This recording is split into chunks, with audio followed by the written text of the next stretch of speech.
What is it about aliens and flying saucers that grips the imagination of millions of people? Why do so many scour the internet and travel vast distances, often just to get a passing glance and a grainy picture of what someone claims is an extraterrestrial? There are two stories that have gripped the world of UFO conspiracists, who seem to know with little doubt that we're not alone in the universe. Those stories both involve government cover-ups and take place in the United States, and those are Area 51 and the Roswell incident. And it seems that the more information that's released to the public from previously classified sources, the more the people clamor for answers not yet given. What really happened at Roswell? What's stored at the facility referred to as Area 51? And how much does the government actually know about extraterrestrial life? The truth, as the X-Files would say, is out there. This is the Dark Chronicles. Area 51 and the Roswell incident.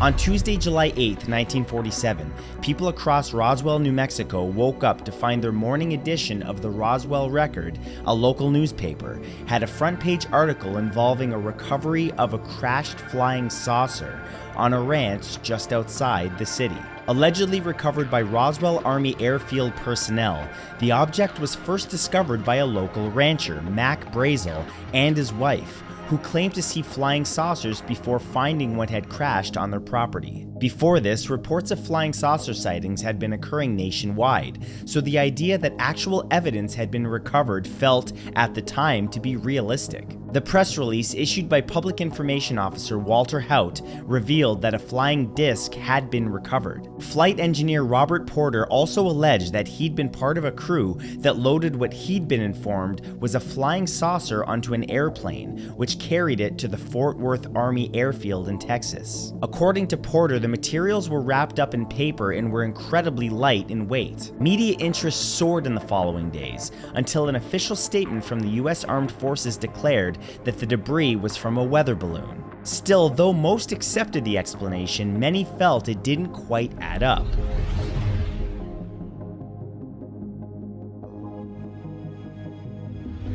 Originally opened in 1955 in the earlier days of the Cold War and owned officially by the Department of Defense, Area 51 sits inside a rectangular plot of the Nevada desert that's 37 kilometers by 40 kilometers. Bordering it is the Yucca Flat, part of the Nevada test site and the place which held 739 of the 928 nuclear tests the United States Department of Energy conducted. Photography of the site or of the site is strictly prohibited and is labeled a no-drone zone, so little is publicly known about what's inside its barriers. To enforce these restrictions, the area has several buried motion sensors at work, ready to point out someone who scaled a fence or made it through a checkpoint. And those who are caught trespassing on the grounds can suffer fines of up to $1,000 and 6 months in prison. Also referred to as Dreamland, Watertown, and Paradise Ranch, this facility is believed by many individuals to be where most of the country's experiments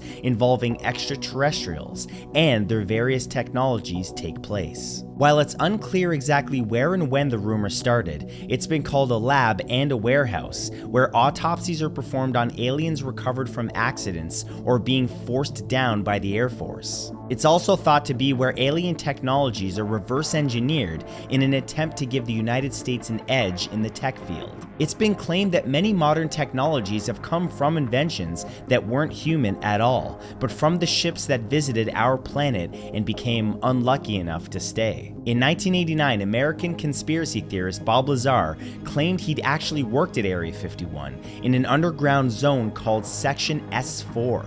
There, he said he was contracted to work with alien spacecraft that had been brought there by various military and government agencies. Additionally, he explained that he had seen documents which revealed that aliens had been involved in human affairs for nearly 10,000 years.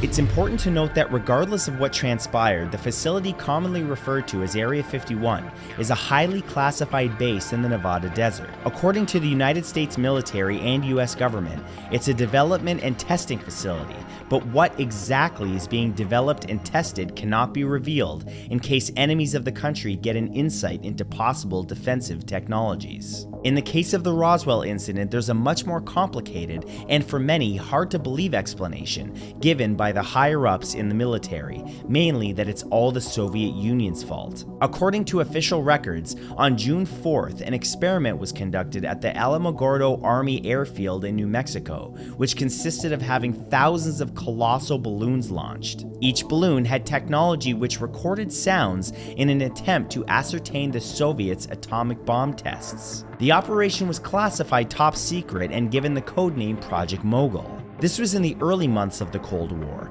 where many lived in fear, and although the government initially dismissed the crashed debris as weather balloons, they found that after the end of the Cold War, due to the dissolving of the Soviet Union, the truth could finally be told. Of course, since the government has lied before, many didn't believe them this time either.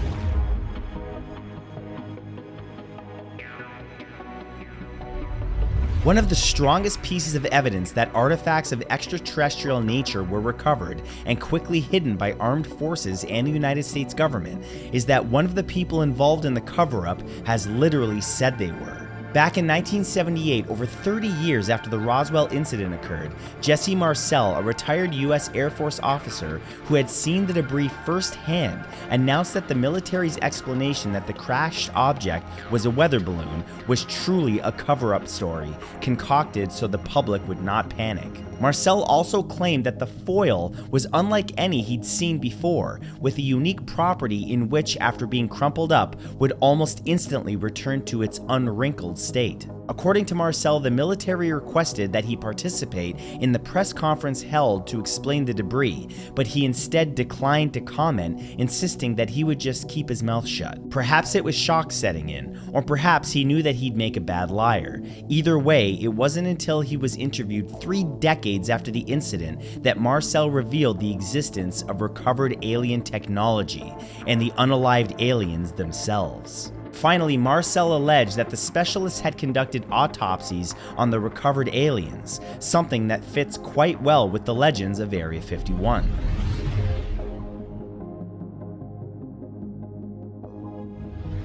While the military's explanations seem to tie everything up with a nice bow, there are many who feel that we're all being lied to. Of course, if the government was aware of the creatures from outer space and their flying saucers, would they really reveal it to the public, or is there a good reason for us being in the dark?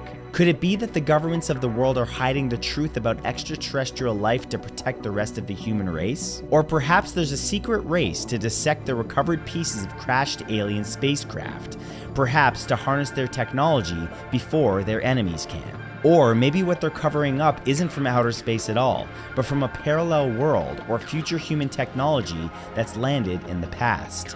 There's really no shortage of theories to go over. Finally, let's not discount the possibility that, as theorist Bob Lazar reported, creatures from outer space may be influencing the natural progression of human beings, and have been doing so for thousands of years. Perhaps the government cover-ups are not to avoid panic or to keep secret the newest technologies, but to keep the ones with the real influence safely hidden away, so nobody knows who's really pulling the strings.